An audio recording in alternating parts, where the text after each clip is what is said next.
A long time ago, in the peaceful village of Zion Hill, nestled in the heart of Nangwane, Zimbabwe, stood a towering church known as the Great Methodist Assembly. It was more than just a place of worship. It was the beating heart of the community, a sacred refuge where people found solace, guidance, and unity. The villagers looked to the church for wisdom, healing, and divine direction. But little did they know that within the very walls of this holy place, a storm was brewing. A storm that would shake the foundation of faith, divide the congregation, and expose secrets that had long been buried in silence. What began as a simple leadership dispute would soon spiral into a shocking scandal, one that would leave the church community forever changed. For years, Reverend Joram Murewa had been the pillar of the church, leading the congregation with wisdom and grace.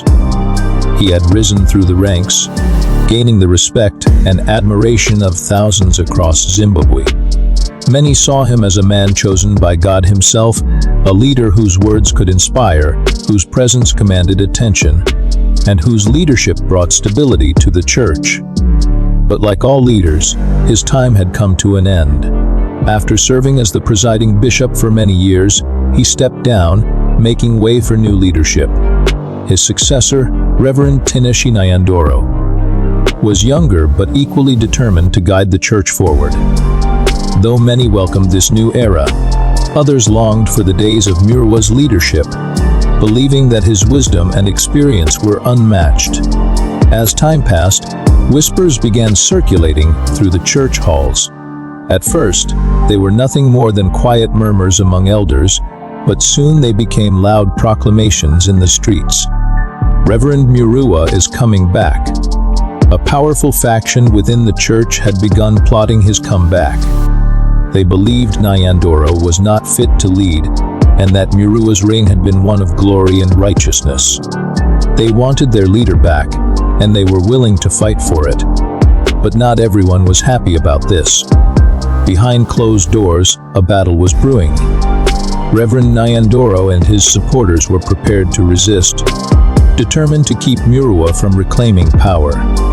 They had worked hard to build their own legacy, and they wouldn't let Murewa's return erase their progress.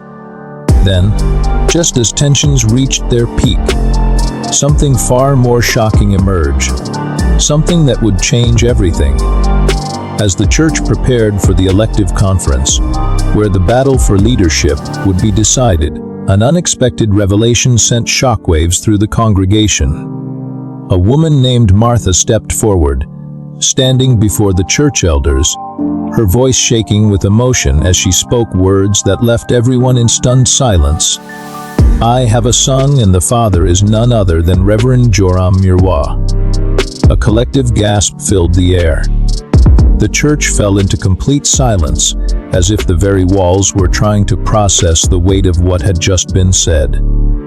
This was a man who had vowed to serve the church with purity and devotion, a man who had preached against sin, a leader who had condemned immorality, and yet here he was, accused of fathering a child out of wedlock. For a moment, no one spoke. Murewa's followers looked at him in disbelief. His opponents, however, saw this as a golden opportunity. "What do you have to say for yourself?" one of the elders finally asked. Murewa took a deep breath and, in a calm and steady voice, responded, "These are lies meant to tarnish my name. There is no proof that I am the father of this child." But Martha did not back down. She held her ground, tears streaming down her face, and declared, "If you are innocent, then take a paternity test." The congregation erupted in debate. Some believed Martha's claims and demanded that Murewa step down. Others stood by their leader, convinced that this was nothing more than a plot to destroy him. As days turned into weeks, the church was in turmoil. Worship services were no longer filled with prayer and unity, but with arguments and tension. Every conversation, every gathering, every whispered discussion was about Murewa's scandal. Two warring factions had now formed within the church. One group stood behind Murewa, claiming he was a victim of a political conspiracy designed to keep him from reclaiming power.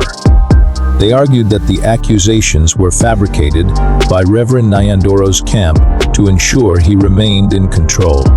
The other faction, however, believed the accusations were true and demanded Murewa's immediate removal from leadership. They insisted that a man accused of such a scandal had no place in the house of God. The once united congregation was now deeply divided, and what had started as a battle for leadership had become an all-out war. Under pressure, Murewa made a shocking decision. He announced his resignation, but just when the church thought the storm had passed, he revoked his resignation days later, claiming, "I was threatened. I was forced into this. I will not step down."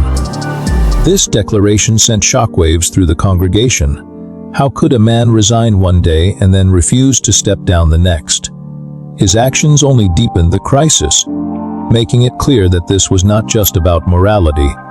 It was about power, ambition, and survival. With the church's elective conference approaching, the tension reached its boiling point.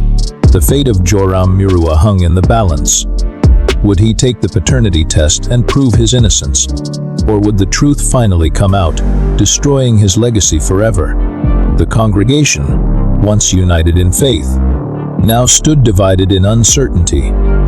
What would become of the Great Methodist Assembly in Zimbabwe? Would it survive the storm, or would it crumble under the weight of scandal and betrayal?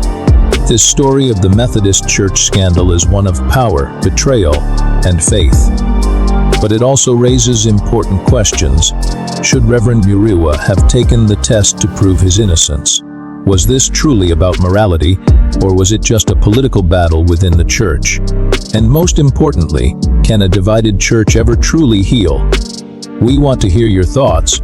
Comment below, share your opinions, and let's discuss. If you found this story intriguing, make sure to like this video. Share it with your friends and family. Subscribe to our channel for more captivating African folktales and real life stories. Until next time, stay blessed and stay tuned.